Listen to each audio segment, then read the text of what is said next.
நாமத்தினால இந்த நேரத்தில் கூட உங்களை வாழ்த்துகிறேன், வரவேற்கிறேன். நாம் ஒரு வேத பகுதியை நம்ம தியானிப்போம்.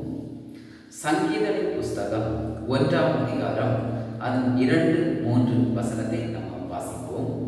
கர்த்தருடைய வேதத்தில் பிரியமாய் இருக்கிறது, இரவும் பகலும் அவருடைய வேதத்தில் தியானமாய் இருக்கிற மனுஷன் பாக்கியவான். அவர் நீர்க்கால் ஓரமாய் நடப்பட்டு தன் காலத்தில் தன் கனியை தந்து இலை உதிராத மரத்தை போல் இருப்பான். அவன் செய்வதெல்லாம் வாய்க்கும் என்று வேதம் சொல்லுகிறது. அவன் செய்வதெல்லாம் வாய்க்கும், அவன் செய்வதெல்லாம் வாய்க்கும் சொன்னது ஏன் என்றால், வேதத்தில் அவன் பிரியமாய் இருக்கிறான். வேதத்தில் பிரியமாய் இருக்கிற மனுஷன் அவன் என்ன செய்தாலும் அது வாய்க்கும். பிரியமான பிள்ளைகளே, நாமும் வேதத்தில் பிரியமாய் இருப்போம், கர்த்தருடைய வார்த்தையில் பிரியமாய் இருப்போம்.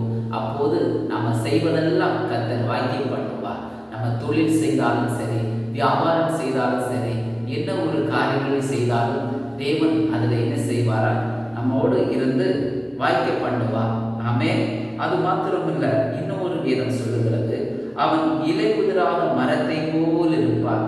நாம் மரத்தை போல அப்படின்னா இலை உதிராத ஒரு மரத்தை போல நம்ம இருப்போம் என்று வேதம் சொல்லுகிறது. அல்லேலூயா.